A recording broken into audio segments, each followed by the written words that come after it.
So the first dimension we're going to talk about is the way, way back dimension. And this particular piece was sort of designed and built with this pad sound. And I'm going to solo it for you before and after. This pad ostensibly was already sort of filtered, and I filtered it using a very similar patch to this GRM tools. I just grabbed a sort of a normal sort of synth pad and filtered it way down. I also put some very, very long reverb on it. And one thing to look about this thing is that I have, it was a little bit thick when I actually did it. I actually wanted to thin it out a little bit. So I used this sort of C1, this key. Let me show you before and after. It's pretty subtle, but I wanted some mid-range to be taken out of it. So the way that this patch works, let me start it again for you. Okay. It was just a little bit too mid-rangey. So when I put this in, what it's doing is it's actually compressing only the frequency to which I chose here, right? When it comes back around, I actually wanted it to be a slightly different space. So what I did is I added a long reverb to it. You can tell that long chorusy reverb that we were talking about earlier. So when these crossfade between one another,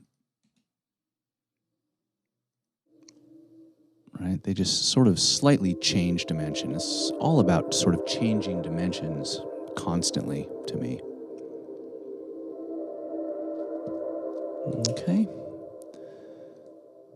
Then also in that way, way back dimension is this piano melody. I'm going to play it to you before and after.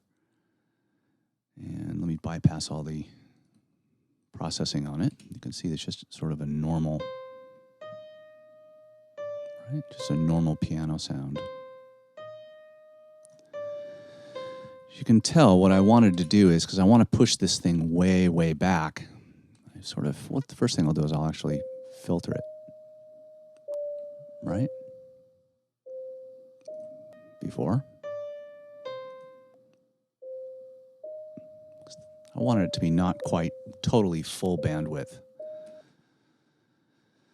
Then also, because I know I'm going to actually push it to the way back of the mix, I actually want it to have some attack. So after you filter it, the attack tends to get sort of, soft. You can tell with this Fairchild compressor, it actually has a really nice attack parameter on it. Pushes the sound, puts a little point on the front of the sound, because when I push it into the way back reverb, what's going to happen is that I want it to attack the reverb. I don't want it to be soft. Let me add this long reverb here, and you'll see what I mean.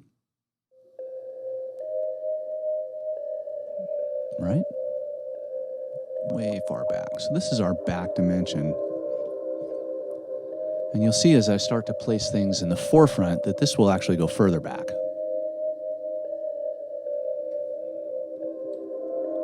Right? It's quite a nice sound.